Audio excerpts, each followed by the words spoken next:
So we're gonna launch right here, and already I can see there's some trouble over there, so this is gonna get interesting quickly. And we're just next to the picnic shelter. There's our first obstacle, but looks like we should be able to squeeze in there. Next obstacle, this one might take a little more finessing, but I do see I might be able to go that way. That's a debate.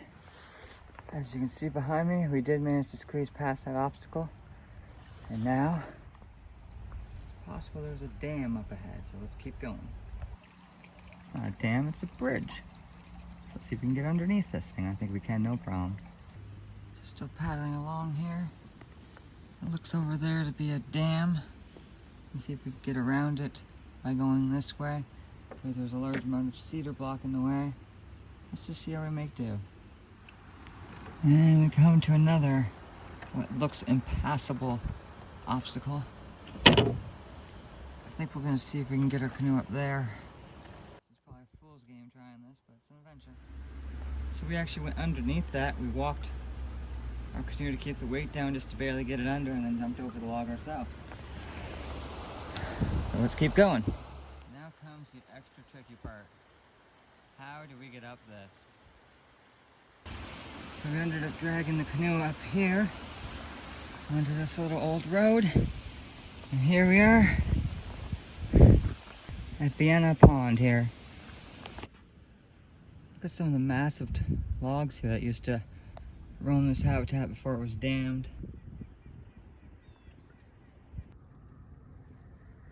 Look at that.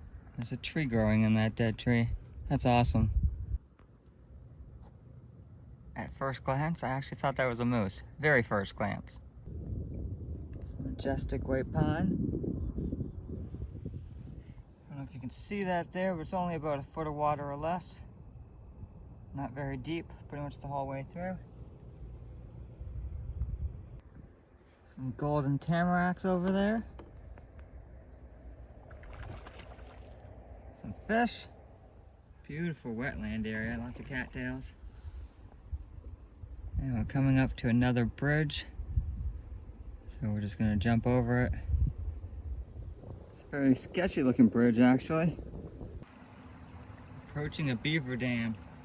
I was thinking of turning around, but kinda wanna go over this and see what's around the next corner. Let's do it. It's been a while since I've gone up a beaver dam. Let's get one last one in for the year.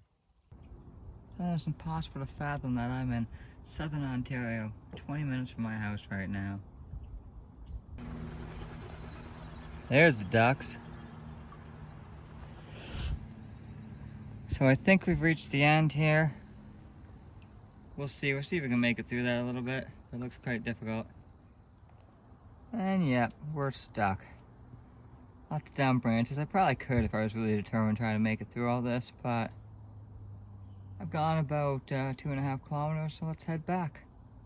It's good enough for now. It's a lot farther than I thought. So this area actually has some pretty historical significance, leading back to the War of 1812. And in October 1814, an American invading force of about 700 men advanced rapidly up the Thames Valley. They intended to devastate the Grand River settlements and the region around the head of Lake Ontario, which supplied British forces on the Niagara frontier.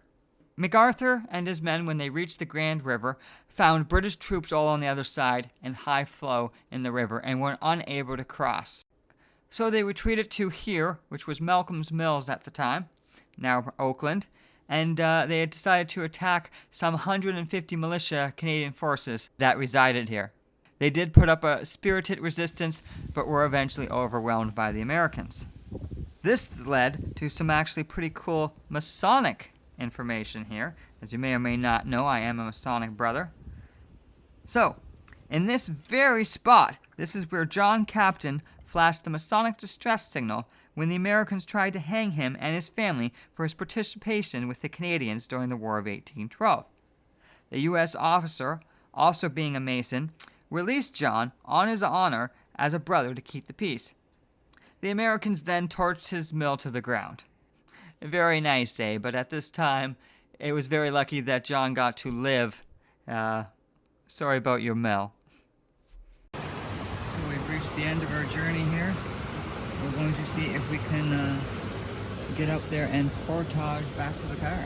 Let's see how that goes. Look at the size these trees used to be. Actually, because they mostly look like cedars, so that could be very impressive for a cedar.